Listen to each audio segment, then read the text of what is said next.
Good evening, and I'm really hoping you can hear me this week because I'm slightly embarrassed to say I found the reason why you haven't been able to hear me for the first few seconds in the last couple of weeks, and that was a stupid setting buried deep in the OBS software that I use that I had checked as some other random mic being the default mic.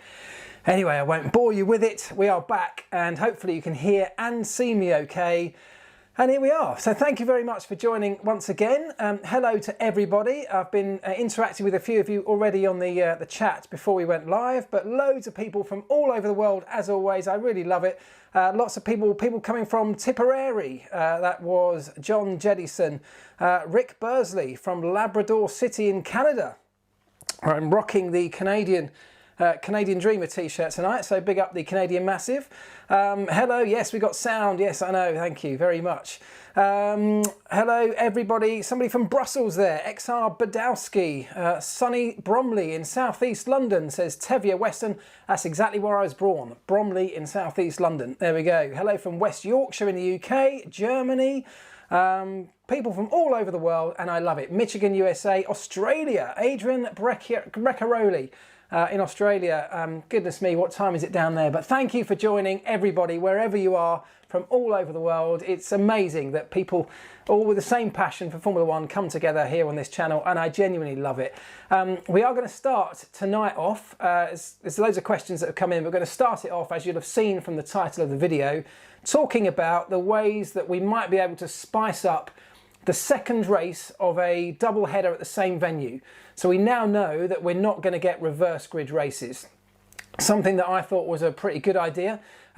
Certainly for this year, I thought it'd be a really interesting time to try it out. I thought it'd be a great spectacle, really nice way to mix it up, because if you have the same racetrack with the same cars, the same drivers, pretty much the same format, and if you get the same weather conditions, you're highly likely to end up with a very similar, or at least a very predictable result, in my opinion. So it feels like a really good time to do something a little bit different. And so, sparked by this question from Dylan Wheater, he says, what would you do on race weeks that have two races to mix it up a bit? And that's exactly where we're going to start off. And loads of you have sent in your thoughts and your suggestions on this. And I definitely want to open this up to you guys, because I think the thing with this is that there isn't just one solution to this. We have the opportunity, given that we're in this weird year of 2020 where we've got a strange season, compressed of course into a shorter space of time, at some different venues or less venues than we would normally have. There's been this strange development path, in that we haven't got a development path yet with the car. So everything's a little bit different, a little bit up in the air. So why not try something different?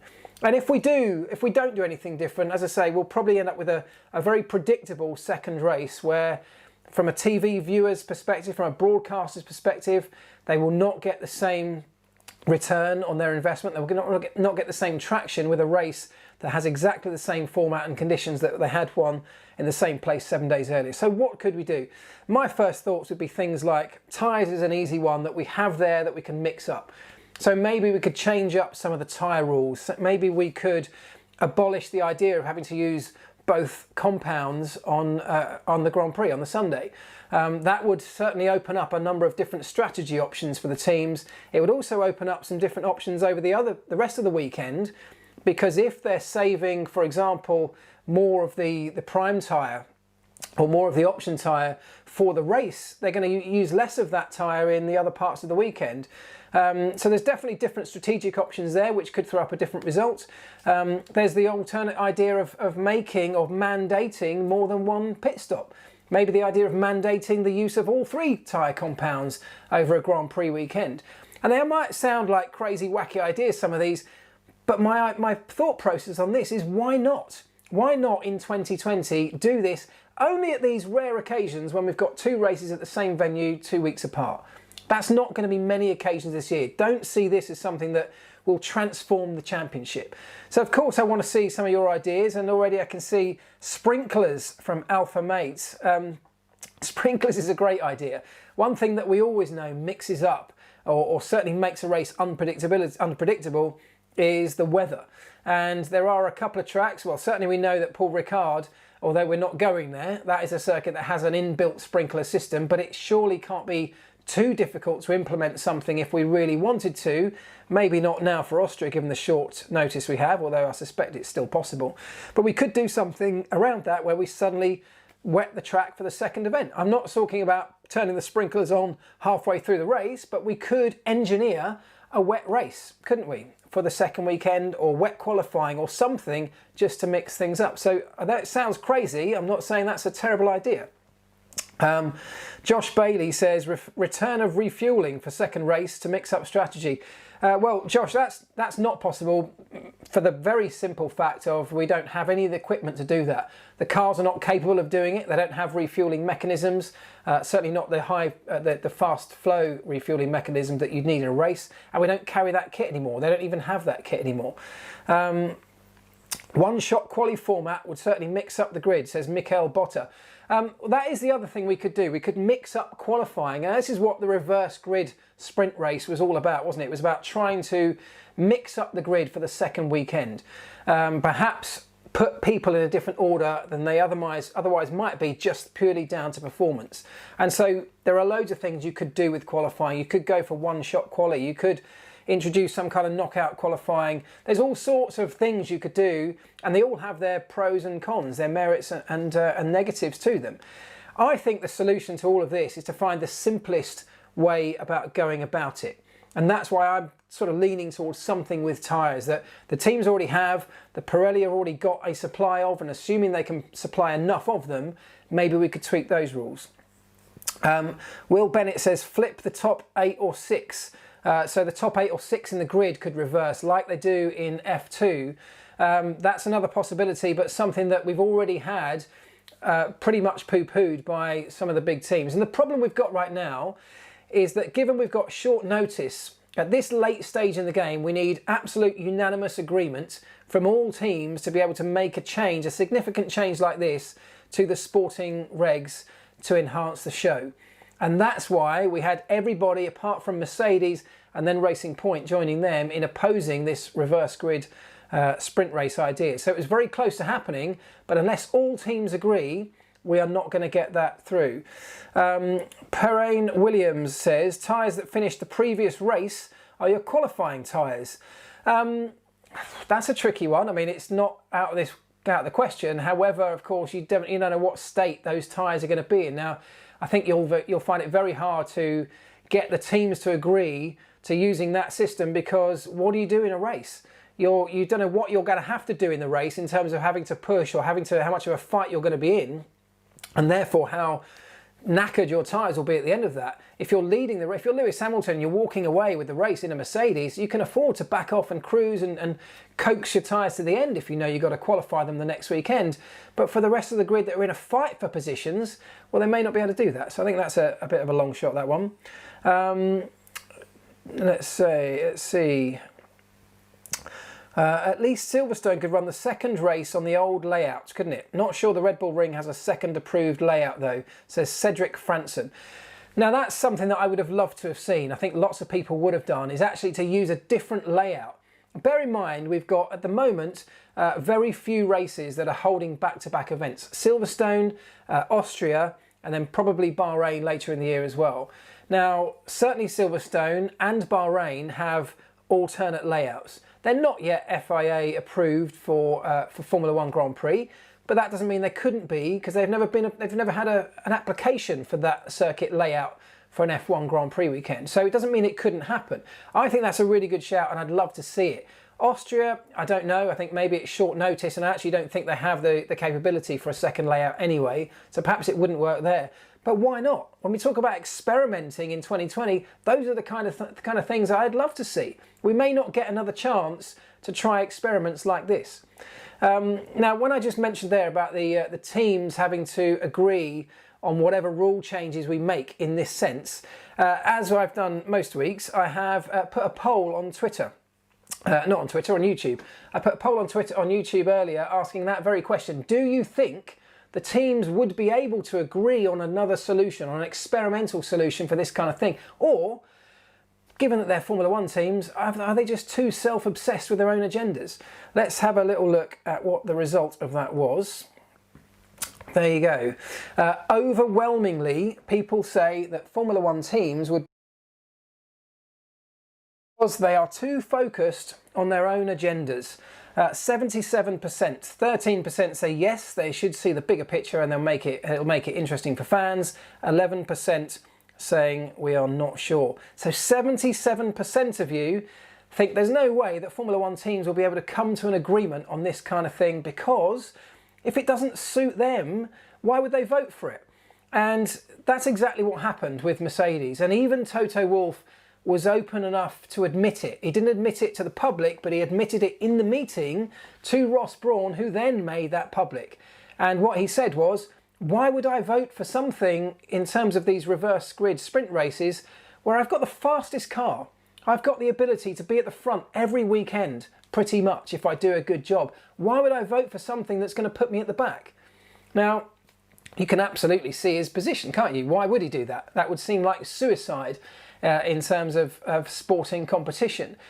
However, if we want to talk about the bigger picture of what's right for Formula One, what's right for Formula One fans, you also could argue that the big teams, the Ferraris, the Mercedes, the Red Bulls, they've all voted for other things that will hit them harder than most. Things like a budget cap, things like a sliding scale of aero development restriction that will definitely not suit them. It hampers them, in fact.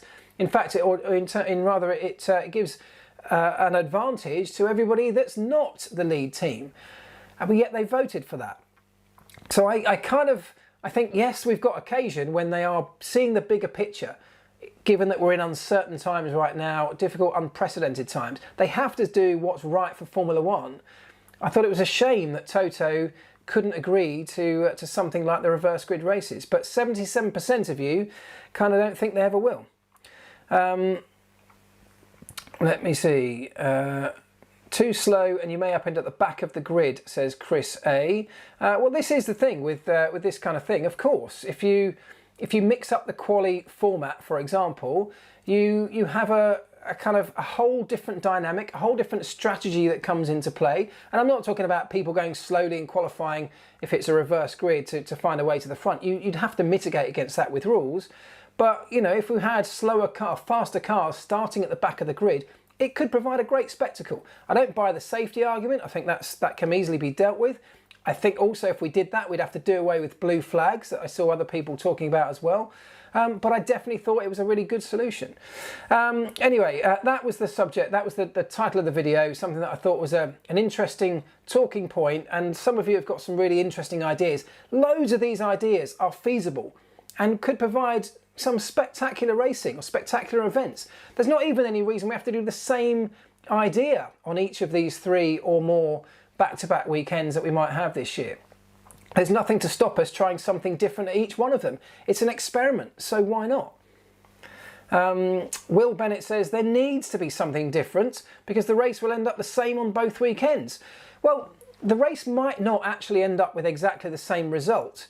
But what I think you will find is that the second weekend will be very predictable, because those who got it wrong the first weekend will now have the answers. They'll know what went wrong and then know what works and what doesn't. They'll be able to look at someone else's strategy and say, well, that one worked, so we'll do that next weekend. So you'll have a much more predictable race, even if the result may be slightly different and that you get a couple of teams changing order. I think it'll be a really predictable, processional, and probably quite a dull event second time around. Right, let's move on to the next question because we've got loads to get through. I will move to, what have we got next? Let's go here, get rid of that one. Jonathan Littlemore. Jonathan Littlemore says, I've read just recently will be added to parts that can only be used a certain amount of times. Can you tell us why constructors would make their own exhausts and what they'll do moving forwards with limited on the amount that can be used? Excuse me, my terrible reading there. So this is a story that says that Formula One exhausts will be added to the list of components like power units and gearboxes that have a limited number that you can use throughout the season. At the moment, as things stand, that's unlimited. So they don't fall under the power unit rules. They are manufactured by the teams. Now, Jonathan is asking, why would a manufacturer create the exhausts rather than the engine manufacturer? And what will they do moving forward? So the reason that they can make them themselves at the teams is because if they do that, they do fall outside of the power unit regulations. So that's why it's been done this way. Teams are able, without the restriction of how many they can use over a season, push the limits, the technical limits on this kind of thing, like they do with everything else. They can make them as lightweight as possible, and this is exactly what happens. They can make them as lightweight as possible so that they have a finite lifespan. Now, if you make something lighter, out of thinner material, more exotic material that might be thinner, you know, you can survive a Grand Prix weekend up to the temperatures and the stresses and strains that the exhaust is put through, but maybe you wouldn't survive 7. If you wanted to survive 7 races, you'd have to make it much thicker, much heavier, and it would be a compromise in terms of overall car performance. Well, at the moment, the teams are pushing the limits. They're making them out of very thin material. Inconel, most people have always used Inconel, a material called Inconel, to make their exhausts because it can be made very strong, very, very easy to work with, very, very heat proof, and very, very thin. And it can also deal with a lot of the stresses that the exhaust has to go through in a Formula One car, of course, but it doesn't last forever. Teams have also experimented with all sorts of other materials in recent times for that same reason, trying to shave a bit of weight off them, given that they only have to last a Grand Prix weekend. In fact, I think a few teams recently have been changing the exhausts on a Saturday after qualifying for something else of exactly the same nature, so they don't breach part Ferme regs, but just to put a little bit of extra life on that exhaust just to get through the Grand Prix. That's how close they're pushing things. And most often exhausts on Formula One cars fail not because they suffer through heat, but actually they suffer through vibrations and fatigue because they're bent into such weird and tight shapes. Let me just have a look at a sort of, there's an exhaust pipe, not the best picture I know, but just look at the bends that are in each of these pieces, the little tiny wells that are on them, the bracketry. They're in all sorts of weird and wonderful shapes. And because of those shapes and because of the stresses and strains and vibrations that are then going through them, it tends to be a fatigue issue that teams end up with, and that's the thing that eventually often causes cracks, and the eventual failure of an exhaust system is more to do with stress cracks rather than anything specifically to do with heat. Now, to answer the second part of Jonathan's questions, what will they do moving forwards if they are given a limited amount? Well, they will have to bulk them up. They will have to make them thicker, heavier. They will have to find ways to make them a little bit more sturdy and give them a longer life. And that will cost or add weight to the overall car. So that's the ultimate, that's the problem they're going to face, and that's the solution, is making them bigger, heavier, thicker, stronger to last a little bit longer. It's not going to dramatically reduce the speed of the cars, but of course Formula One's all about trying to find the tiniest little margins everywhere that you can. So that hopefully answers that one, Jonathan. Let me see. They are so beautiful, says Rob Graham. They are works of art, aren't they? Formula One exhaust systems are genuine works of art. I mean, that picture was an old one, of course. I think they're even more beautiful now. And whether you like or not the turbos, I think the way that they're all formed around that turbo, through the wastegate, the different pipes that are coming off them, I think are really quite a stunning piece of engineering and fabrication. They are fantastic. Let's move to the next question. And this one comes from Raul Andaziga. I hope I've got that correct. He says, I've heard that reserve drivers are important this season. How hard is it to replace a driver for the mechanics? What changes do they have to make? So let's talk quickly about reserve drivers. Reserve drivers could be more important this season for the very simple fact that we're in this global health pandemic, and because we're operating in the close confines of Formula One garages once we get going, where social distancing isn't really going to be possible, certainly not in the garage and around the car. If somebody is tested positive, and they're going to be testing everybody every 2 days, if somebody in that garage or in that car crew tests positive, maybe even if a driver tests positive, he simply won't be able to race. He will be in immediate quarantine. There's nothing that anybody can do about that. Nobody can argue. There's no Formula One privilege here. The driver will be in quarantine. And in that instance, rather than shut down the race, they want to bring in a reserve driver so we can keep it going. So that's why the reserve drivers suddenly become more important. And you may have seen stories that, not everybody has them. And so, for example, Mercedes have offered to share the use of their reserve driver with a couple of teams. I think Ferrari have done exactly the same with a couple of their teams as well. So the reserve drivers do become more important this year. That's the reason. Now, when you want to change a driver, what's the job of the mechanics? Well, presumably those drivers will have already had seat fits, so seat fitting sessions done. It may be the case that there might be one or two that haven't, given that we might be talking about sharing reserve drivers around. And if that is the case, well, there'll have to be a seat fitting done on the fly in the garage at that time.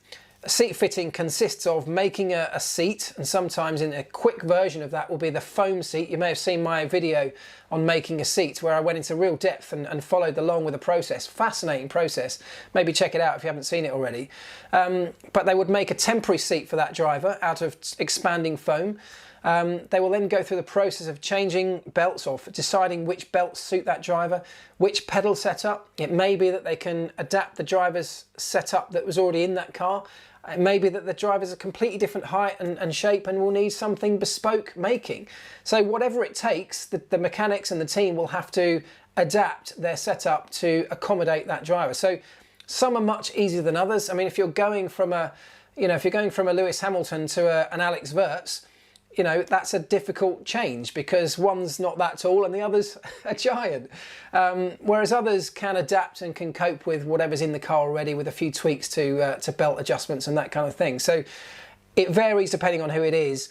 Nothing will stop it happening, of course. There's nothing that's that big a hurdle to overcome, but it's not what you want at the last minute, that's for sure, because not only does it affect the people in the garage, the relationship with the engineer and that kind of thing, and the driver, between the engineer and driver, well, that's something you'll never construct over the course of a few hours. So if we get to that point, whichever team's suffering in that way is genuinely going to be really suffering.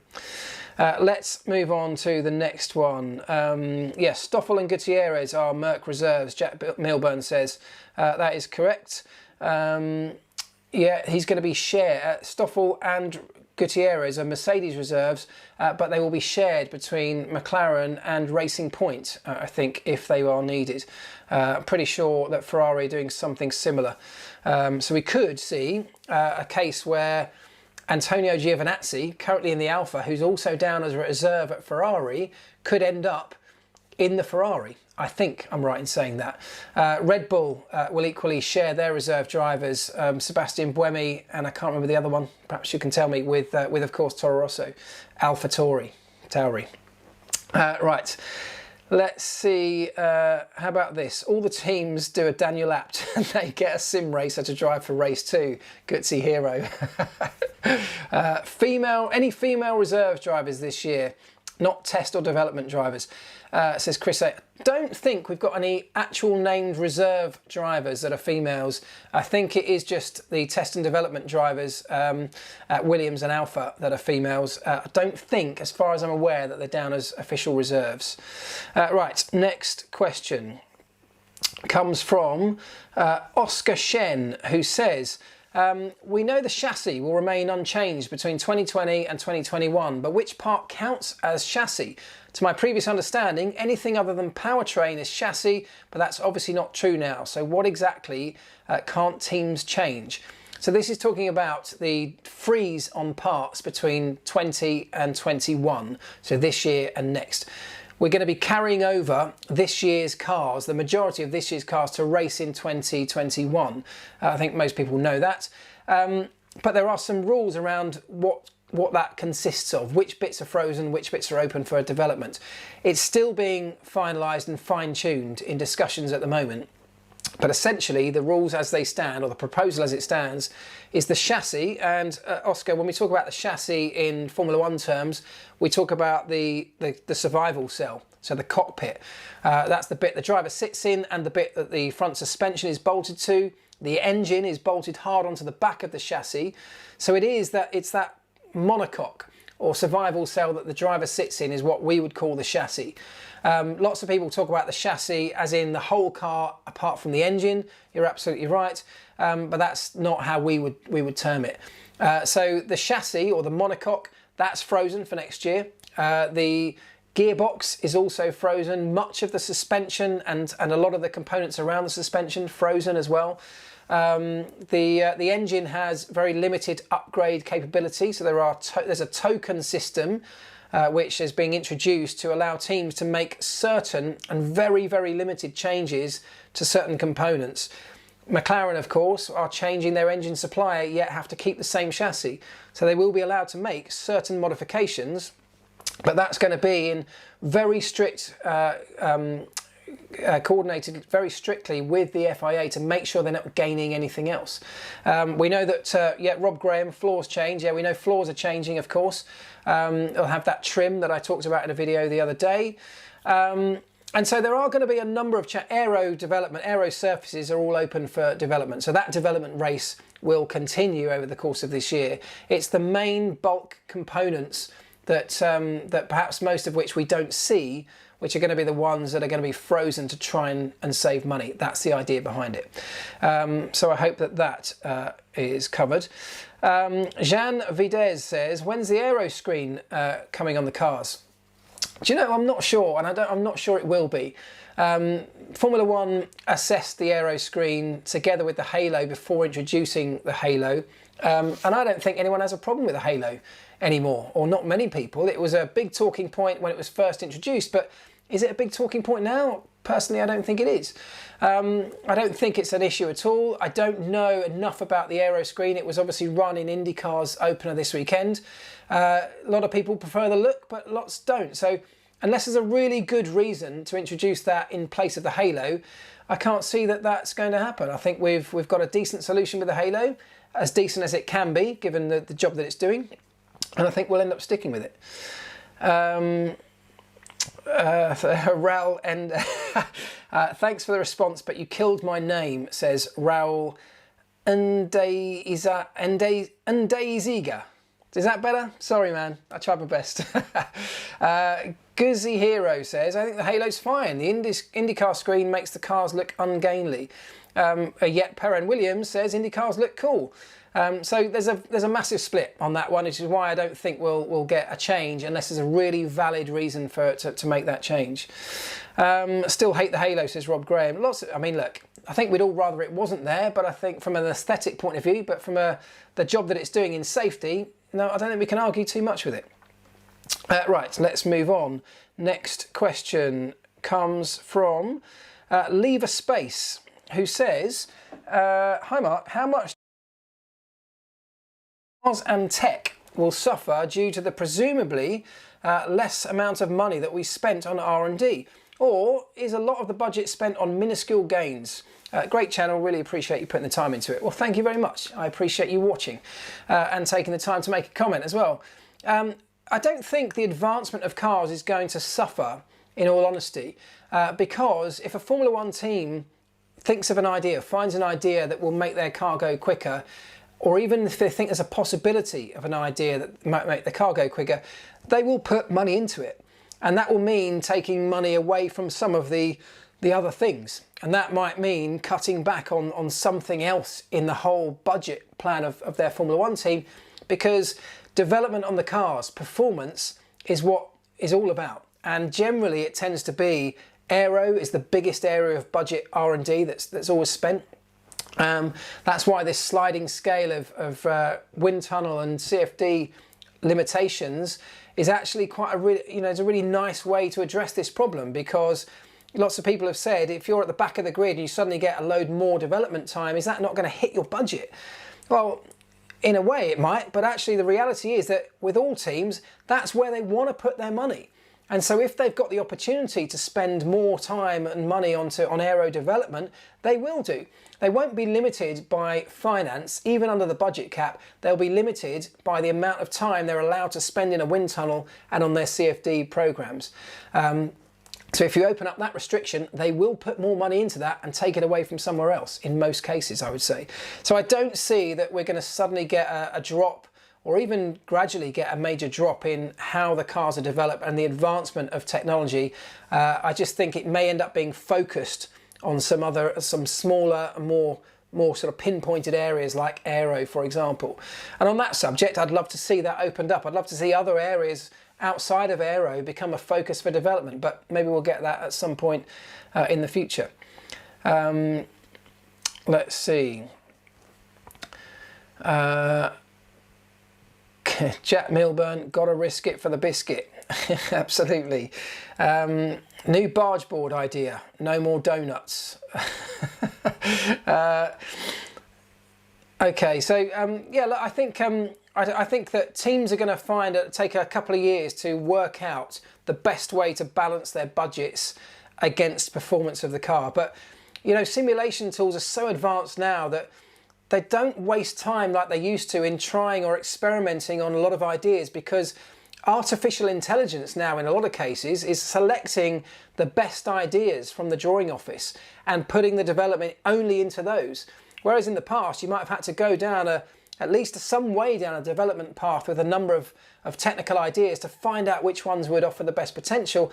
Well, now, certainly at the bigger teams, AI is playing a lot of that role. So we don't waste development time, we don't waste wind tunnel time or even CFD time in a lot of these areas where the AI is saying, right, this is the idea that's going to give you the most return for your money. That's the idea you want to put your money into. That's where you want to put your funds. So there's a lot of technologies now that have simplified and made much more efficient the development process.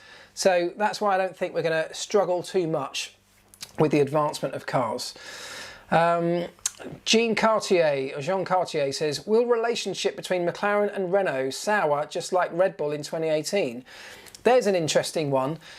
I don't know if it'll sour. I don't think it'll sour. I don't think McLaren, you know, the McLaren-Honda relationship went sour towards the end, but I think there were a number of factors that were involved in that, and one of them no longer drives for them. But I think with Renault and McLaren, I don't think it'll go sour. I think that what will happen is that you know, Renault will start to hold back information. They will find that the supply of info, of knowledge coming from Renault to McLaren and vice versa will dry up, will have already dried up. This is exactly what happened when I was at McLaren and we were talking about parting ways, or we were no longer going to be the sort of manufacturer Mercedes team. We started to get a very different relationship. It's not that it was a problem or a sour relationship, it's just that you have to protect your own IP, and both teams will definitely be doing that. So the relationship will undoubtedly change over the course of this year, but I would hope between Renault and McLaren that it won't go sour. I don't think the current management at McLaren are that way inclined, if I'm honest, in terms of their relationship. I think they've got a real good platform moving forward. The future looks bright. Yes, they're all gearing up for Mercedes next year, but they've still got to do as well as they can this year with Renault. And don't forget, Renault will want McLaren to do as well as they can too, because those great results that McLaren might be able to get will still reflect well on the Renault power unit. So I don't see it going sour. Let me see. Aren't they sour because Daniel's skipping ship, Jean Cartier?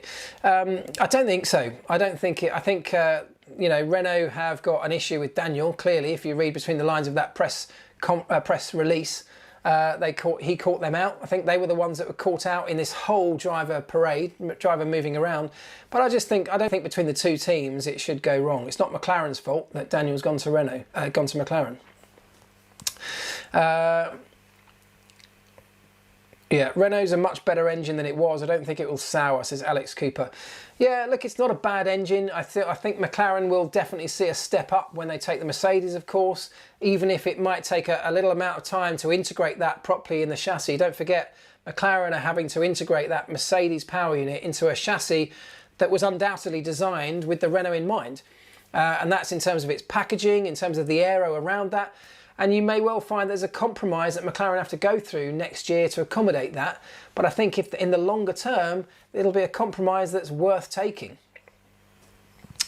Okay, Eric Johansson says, do you think F1 should have an oval race like IndyCar does? No.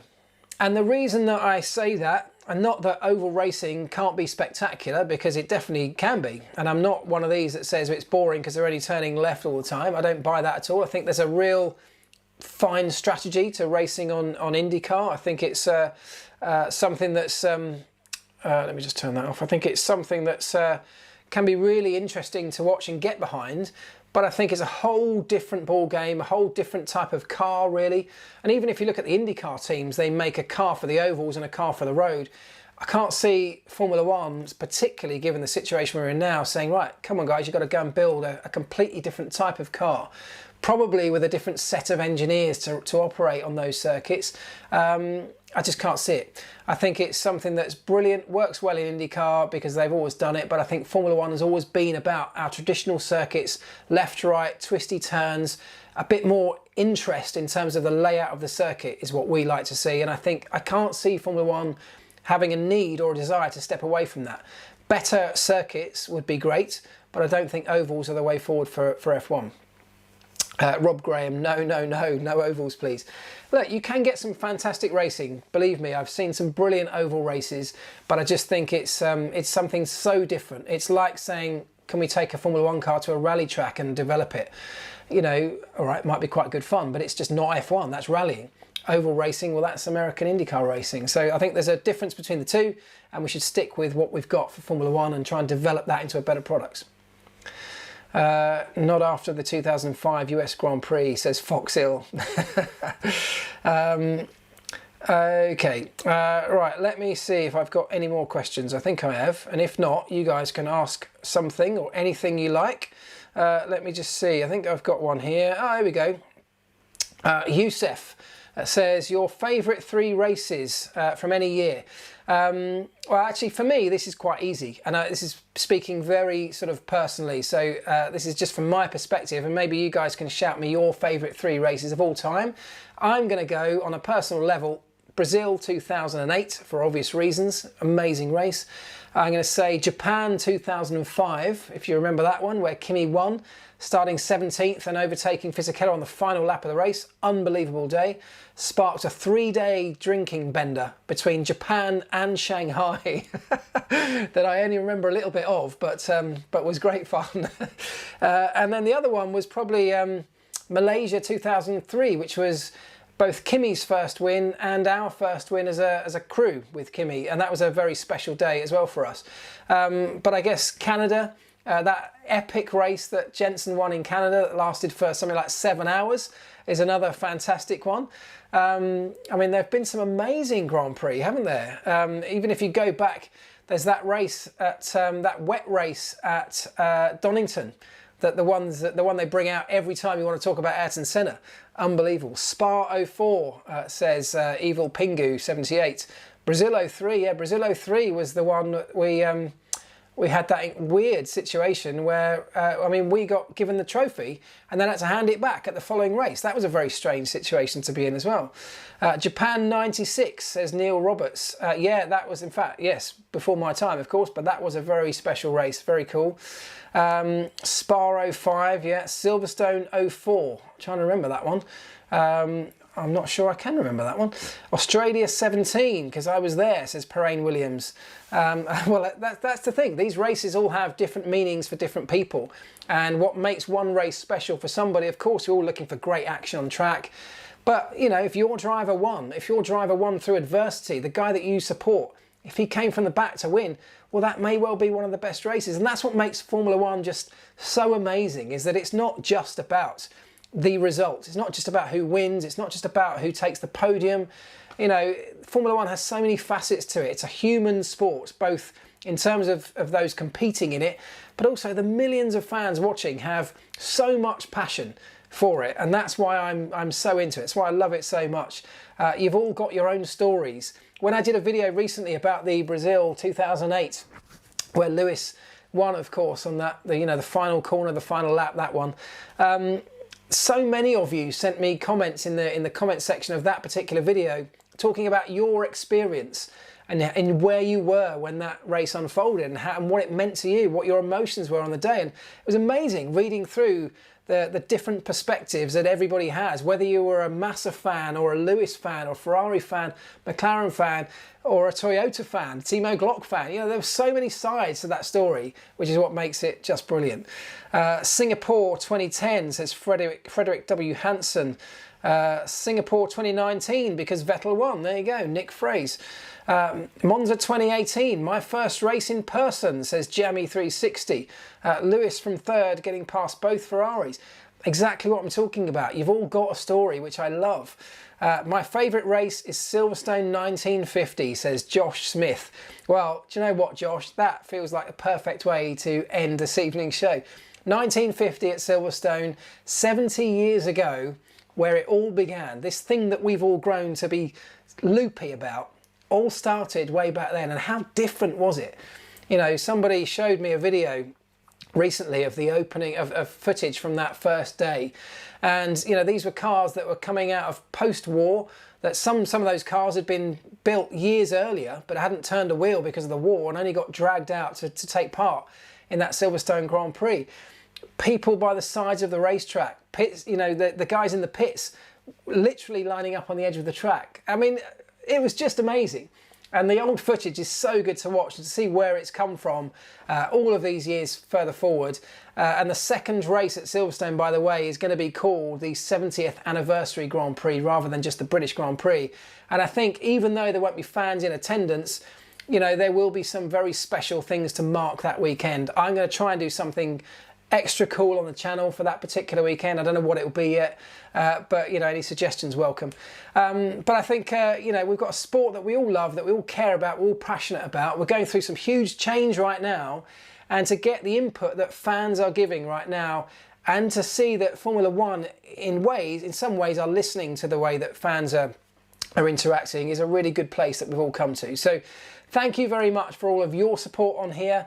It's my twins' 10th birthday tomorrow, so we're planning that this evening, and I may not be uploading anything tomorrow, but I'll be back on Wednesday with another live session on Wednesday night, where I'm going to be joined with my co-host on Wheeler Dealer's Dream Car, Mike Brewer. So if you're into cars in a more general sense, but Mike is also a massive Formula One fan, so I'm going to bring Mike onto the live stream where you can ask him questions. We're going to get his story through cars and through motorsports, and I hope it will be great fun and you'll enjoy it. So if I don't see you tomorrow, I'll see you on Wednesday and beyond. But thanks very much for all your questions, all your input, and I will see you guys very, very soon. Ta-da!